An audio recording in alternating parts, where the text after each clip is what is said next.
regalado ya más de 6 millones de plantas, pero les confieso que a mí todavía se me mueren las plantas. Hace 2 meses me regalaron un bonsái que tenía como 20 años y lo tenía en mi oficina en el escritorio. Todos los días le echaba un poquito de agua y todos los días se me iba poniendo más seco, amarillo. Lo quitaba del computador, lo mismo, mis socios se burlaban. En fin, se me terminó secando el bonsái y terminó en mi casa en la terraza. ¿Por qué le estoy contando esto? Porque para montar una empresa y lograr los resultados que les voy a contar, no es necesario saber de plantas, no es necesario saber de un tema específico, solo necesitamos tener la pasión y el convencimiento de que queremos cambiar las reglas de juego para poder hacerlo. Y por eso estamos aquí. Yo crecí a las afueras de Bogotá, y esto se me fue para adelante. Crecí a las afueras de Bogotá y yo creo que ahí empecé a generar un vínculo con las plantas. Nunca, casi que no entraba a la ciudad porque tenía el colegio ahí cerca y realmente no tenía ningún motivo para ir. Pero no me fui a dar cuenta de ese vínculo que se había generado hasta que empecé a estudiar en la universidad en Bogotá. Y me di cuenta que lo único que quería hacer era irme de Bogotá todos los fines de semana. Y no era el único, obviamente, porque se arman unos trancones todos los fines de semana, todo el mundo saliendo de Bogotá. Entonces, esto siempre me había hecho pensar cómo es posible que no queramos vivir en donde tenemos que estar, cómo es posible que no queramos vivir en la ciudad en la que tenemos que vivir, cómo podemos hacer la vida en la ciudad diferente. Hoy en día el 54% de la población a nivel mundial vive en ciudades y en 2050 va a ser el 84%. Eso es algo que tenemos que arreglar definitivamente. Y afortunadamente yo creo que a uno se le van apareciendo las cosas en la vida y hace 5 años apareció un amigo mío contándome que estaba empezando a montar una empresa de techos verdes. Y dentro de todas las cosas que me contó, se me quedó simplemente una cosa muy sencilla en la cabeza. Y era que 1 metro cuadrado de techo verde producía el oxígeno que necesita una persona para respirar y para vivir en su día a día. Esta idea explotó en mi cabeza. Yo solo pensaba cómo cada uno de nosotros debía ser responsable por tener su metro cuadrado de verde, cómo tenían las empresas que pagar por su metro cuadrado de verde, cómo podía ser un negocio y cómo como personas teníamos que lograrlo. Y me empecé a imaginar cómo podíamos volver las ciudades cada vez más verdes y ya vamos a ver cómo lo hemos venido logrando.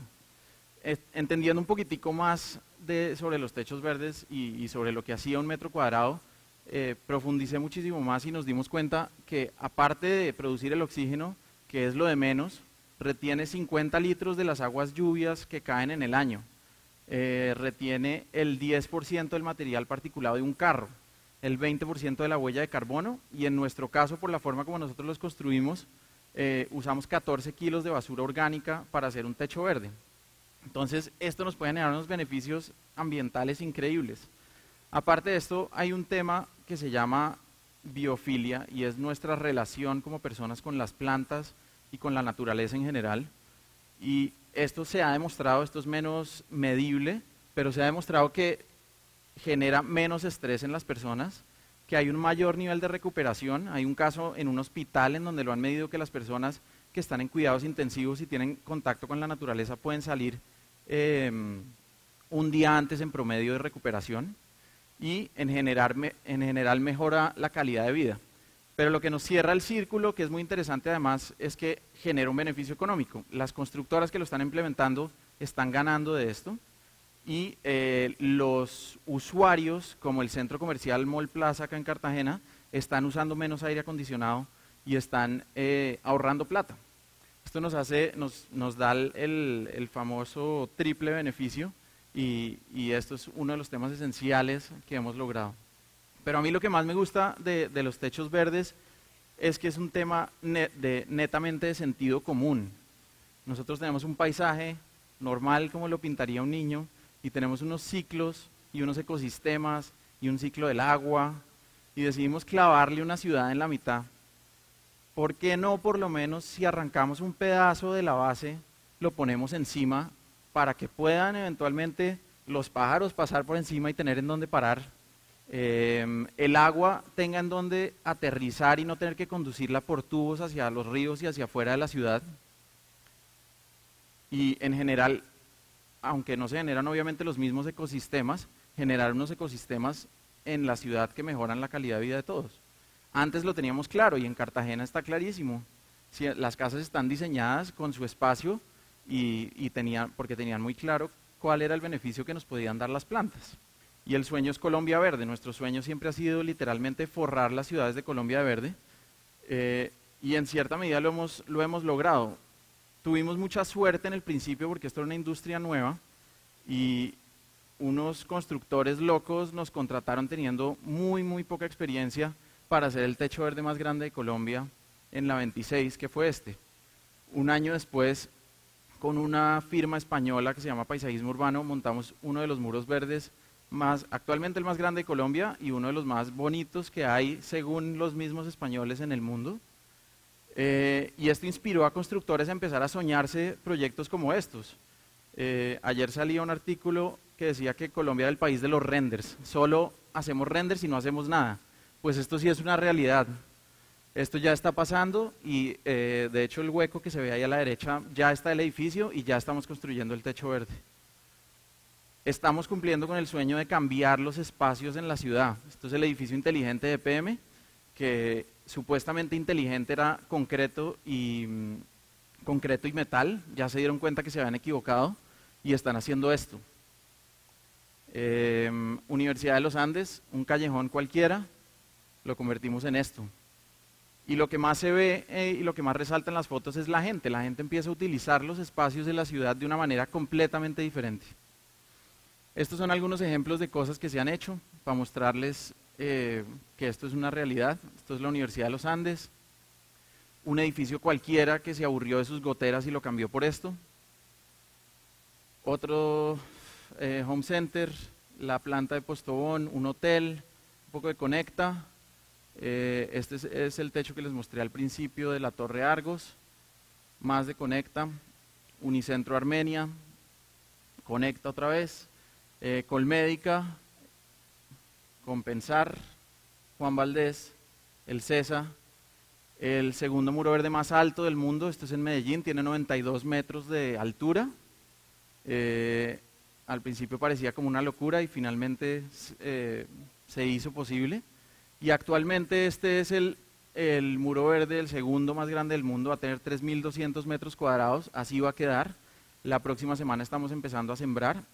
Y como pueden ver en la foto de la izquierda, esto también ya es una realidad. Pero obviamente esto no es suficiente. Lástima que no se ve muy bien.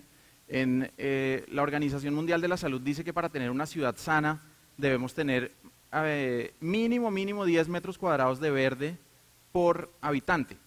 La ciudad en Colombia que más tiene es Bucaramanga con 4.2. Y de Cartagena, aunque no conseguí un dato muy preciso de un estudio formal, en artículos, según los artículos que encontré, solo tiene 0.4 metros cuadrados de verde por habitante. Estamos muy lejos de llegar a donde queremos y hoy en día para corregir el problema no podemos empezar a tumbar las ciudades y hacer parques. Lo único que nos queda para poder lograrlo es tecnologías como esta para poder llegar allá.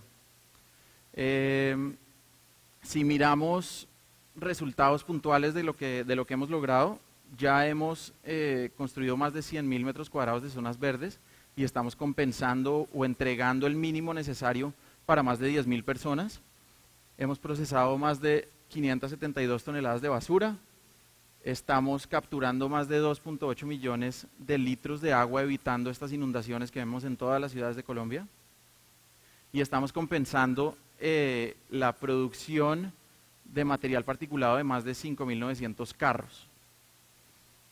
Una vez más, esto sigue siendo muy poquito. Si tomamos toda la industria de Colombia, hemos hecho alrededor de 300.000 metros cuadrados y esto equivale, si lo ponemos en esas cifras, a compensar por solo el 2% de los carros de Bogotá. Sigue siendo, es algo, pero es muy poco. ¿Por qué no ponernos la meta? Y para esto necesitamos un poco del Estado, que es difícil, pero para allá vamos. de poder hacer 10 millones de metros cuadrados en el año 2025. En Alemania ya lo hicieron, en todas las ciudades de Europa lo están haciendo, en Estados Unidos hace 5 años se empezó a hacer fuertemente. Tenemos que llegar allá. Y para ponerles un ejemplo, eso es menos del 3% del total de los techos de Bogotá. Con eso se podría compensar el 65% del material particulado de los carros, 22% de la huella de carbono de las personas de Bogotá y el 25% del déficit de verde que tiene Bogotá actualmente. Entonces, ahí sí estamos generando unos impactos realmente relevantes para la ciudad. El año pasado logramos traer o cerrar el Mundial de los Techos Verdes, lo vamos a tener en Bogotá en 2016, y desde ahí esperamos poder llamar la atención de alcaldía, gobierno, etcétera, para poder realmente tener un poco de apoyo en acelerar este proceso. El proceso ha sido rápido. Colombia hoy en día es líder en Sudamérica en este tema, porque se dio esta ola de ver que es posible hacerlo, pero necesitamos muchísimo más, porque hasta ahora vamos 300.000 metros cuadrados y tenemos que llegar a 10 millones. Al final lo que quiero decir con todo esto es que cualquiera de nosotros acá lo puede hacer. Lo único que se necesita y el paso inicial es estar acá, es querer construir cambio, y así empezó todo esto. Yo simplemente quiero que sea un caso más de cómo se pueden hacer las cosas. Y aparte de eso, hoy en día tenemos demasiadas herramientas. Aparte de esto, hay 1000 organizaciones que están ayudando y realmente las herramientas están ahí para poder hacerlo. Entonces, yo simplemente les dejo la idea y la pregunta. Si yo pude empezar a sembrar plantas y llegar a 6 millones sin realmente saber lo que estaba haciendo, cualquiera de nosotros puede llegar allá, y desde acá podemos empezar a sembrar 6 millones de ideas que realmente nos ayuden a cambiar las reglas de juego y realmente nos ayuden a cambiar el mundo. Muchas gracias.